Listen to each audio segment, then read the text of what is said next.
Assalamualaikum warahmatullahi wabarakatuh. Channel ini membahas tentang dimensi sejarah Indonesia. Materi video ini diambil dari berbagai sumber. Buang energi negatif dan ambil sisi positifnya. Selamat menyaksikan. Pemusnahan di ujung alam semesta. Perang akhir zaman bagian yang ketiga. Pada riwayat Semar Togok bersama para dewa seluruh jagat maupun jagat paralel ribuan tahun silam, Semar Togok sudah mengutarakan misi dan tugasnya, bahwa keduanya mengemban keseimbangan. Semula hanya keseimbangan seputar seluruh penghuni bumi, kemudian oleh Sang Hyang Esa Allah memperluas menjadi seluruh alam semesta. Karena mereka sudah memegang ilmu akhirat Jabalka dan sangkala yang dititipkan Tuhan kepada mereka. Oleh karena mengemban misi keseimbangan alam semesta, mereka berdua juga dititipkan 29 pusaka atau benda material pemusnah jagat ini. Meskipun bukan bendanya yang mereka pegang, melainkan daya hancur benda-benda itu menjadi tugas mereka mengkontrolnya. Sewaktu-waktu keampuhan senjata itu menjadi impoten karena kehendak kedua supervisor itu yang meredakannya apabila digunakan tidak sesuai seharusnya, di mana Semar memegang 20 power, yaitu Cosmic Cube atau kubus kosmis, yang kedua Green Power Battery Letter, yang ketiga Eternity Book atau buku keabadian, yang keempat Orb of Ra atau bola dewa Ra, yang kelima Spear of Destiny atau tombak takdir, yang keenam Mask Medusa atau topeng Medusa, yang ketujuh Bell Wheelchair atau bel roda tempolong nasib, yang kedelapan Soul Gems atau batu permata ruh, yang kesembilan One of Watum atau tongkat sihir Watum, yang ke-10 Abyss Eye atau cincin mata iblis, yang ke-11 Casket of Ancient Winter atau peti mati kuno musim dingin, yang ke-12 Ultimate Nullifier, yang ke-13 kotak Pandora, yang ke-14 kitab pustaka Darya, yang ke-15 panah cakra jagat semesta alam, yang ke-16 tombak Trisula Tribuana Kaliminta, yang ke-17 pusaka Tranggana Weni, yang ke-18 pusaka bunga Wijaya Kusuma, yang ke-19 tombak Konta Jagatnata, yang ke-20 permata Kemayan. Dan Togok memegang 9 power pusaka, yaitu yang pertama tombak Nenggolo Buwono, yang kedua cambuk jagat Amarasuli, yang ketiga kaca lopian alam semesta, yang keempat cemeti Brahma Buana Sakti, yang kelima gada Pancanaka, yang keenam pusaka Pamengkang Jagat, yang ketujuh keris naga langit, yang kedelapan keris Madangkara luruh jagat, yang kesembilan tombak jagat Manggilingan. Keduanya kembali fokus pada barisan makhluk pra-Adam yang sudah sepenuhnya bebas dari kutukan membatunya. Jutaan mereka mulai bergerak ke arah Semar Togok berada. Seperti ada yang mengarahkannya, barisan makhluk-makhluk itu mulai membentuk lingkaran puluhan ribuan kilometer mengepung Semar dan Togok. Alam luar angkasa sekitar tempat itu tiba-tiba menjadi terang benderang dengan ribuan sinar-sinar penghancur berkelebatan dahsyat ke arah keduanya. Ruang hampa udara rupanya tidak menjadi penghalang bagi makhluk-makhluk itu untuk bergerak luar biasa cepatnya. Ruang hampa udara rupanya tidak menjadi penghalang bagi makhluk-makhluk itu untuk bergerak luar biasa cepatnya. Bagai kilat menyambar berkelebatan ketika belasan dari mereka mulai menyerang Semar dan Togok. Puluhan lainnya menyerang dengan senjata-senjata super aneh, bergemuruh di kehampaan angkasa luar. 1000 bom atom Nagasaki masih dianggap letupan petasan saja dibandingkan ledakan energi senjata aneh mereka.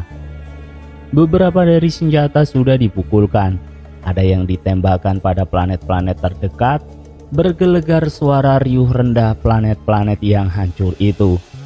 Bebatuan hancuran planet-planet itu disambitkan dengan brutal pada keduanya. Belasan dari mereka dengan enteng menyeret planet-planet sebesar Saturnus, Uranus dari sekitar lokasi palangan itu untuk ditimpakan pada Semar Togog. Serangan membabi buta itu dengan puluhan cahaya-cahaya sinar energi mematikan, berciutan, bergemuruh suara senjata menembakkan energi superpower dan miliaran batuan pecahan planet-planet berseliweran menyerang dahsyat keduanya. Tidak menjadi keduanya pontang-panting menghindar. Dengan tenang mereka berdua mengibas-ibaskan kedua lengan untuk mengusir semua serangan brutal atau mengembangkan kedua telapak tangan untuk mengembalikan serangan-serangan dahsyat itu. Togog sempat kesal juga terhadap saudaranya yang bertempur sambil terkekeh-kekeh, berkomentar melucu apabila ada serangan yang dianggap berbahaya. Dia sudah tidak sabar untuk proses terhadap kakaknya itu. "Kakang, seriuslah, kita sedang ditunggu Nabiullah Isa. Kau malah asik bermain-main mempermainkan mereka. Kapan kita lepas semua energi pusaka-pusaka itu?" semprot Togog. "Hehehe, kau ini gak sabaran amat sih.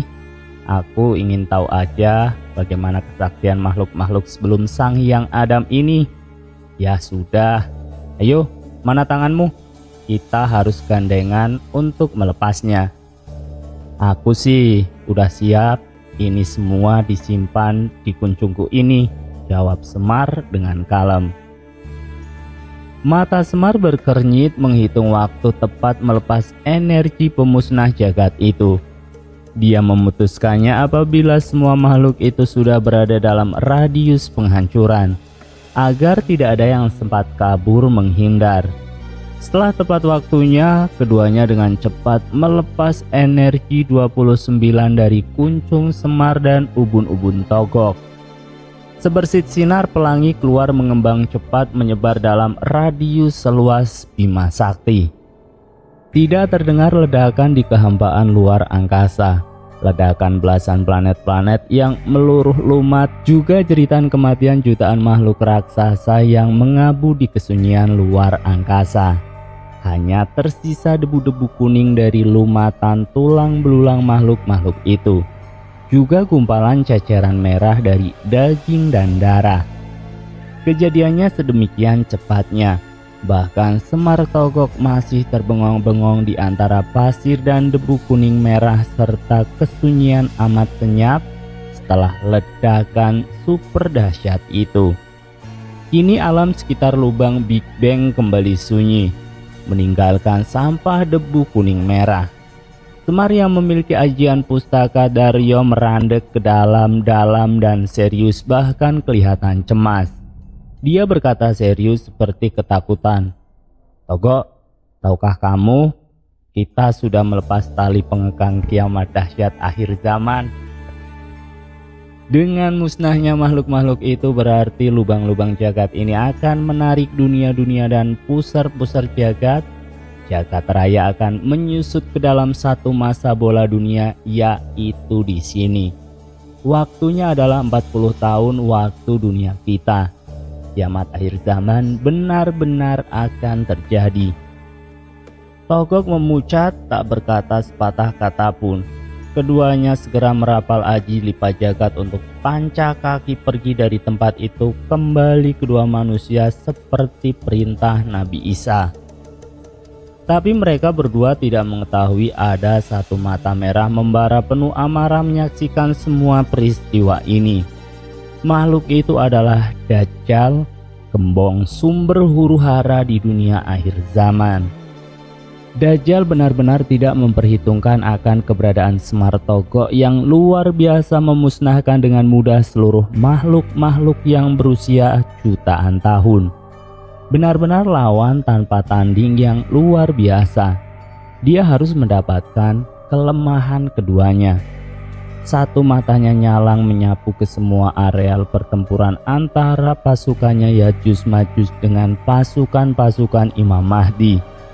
Matanya terpaku pada 5 sosok ganjil amat sakti dengan gigih melawan pasukannya. Dari insting setannya yang tajam, Dajjal dapat segera tahu bahwa kelima sosok, 3 orang dan 2 bangsa jin sangat terkait erat dengan kedua tokoh yang membuatnya gerah dan berkeringat dingin.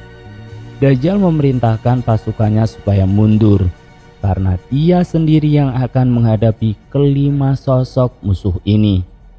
Bambang Petruk Panyulikan atau Petruk dan Bambang Sukodadi atau Gareng yang amat berangasan tidak berbasa-basi langsung menyerang Dajjal dengan serangan-serangan hebatnya.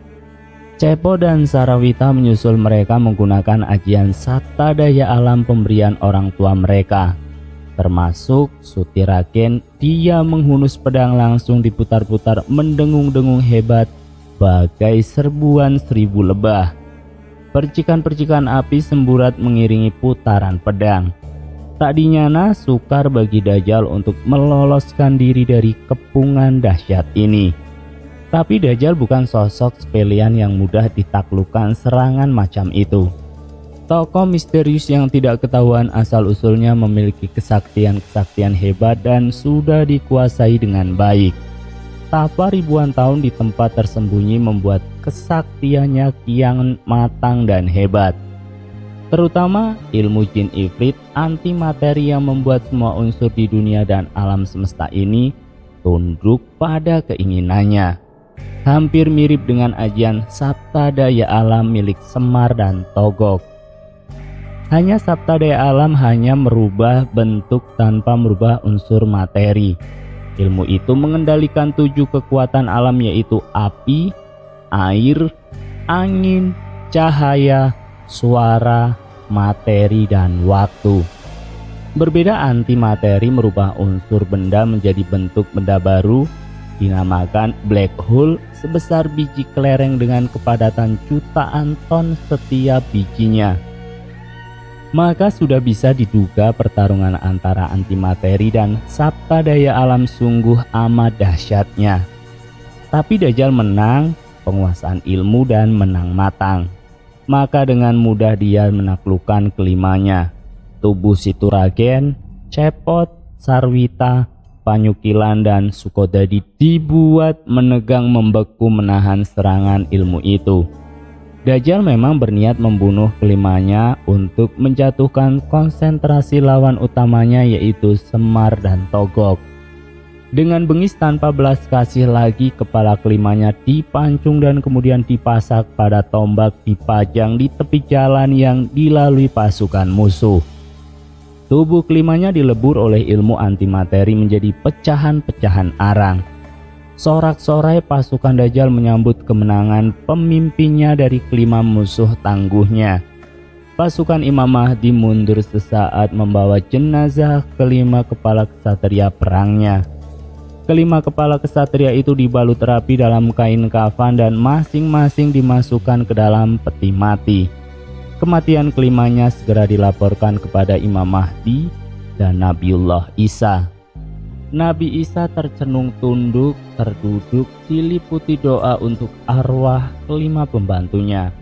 Kedua pembantu utamanya harus segera diberitahu dan bagaimana menjaga emosi dan konsentrasi keduanya agar tidak goyah. Puas membunuh kelima lawan tangguhnya, Dajjal mempersiapkan ribuan pasukan Autobot sebagai lapis pertama, dan pasukan jin yang pernah ditahan Nabi Sulaiman termasuk Rahwana sebagai lapis kedua apabila kedua musuh utamanya mengamuk. Dan bersambung. Sekian, salam rahayu. Wassalamualaikum warahmatullahi wabarakatuh.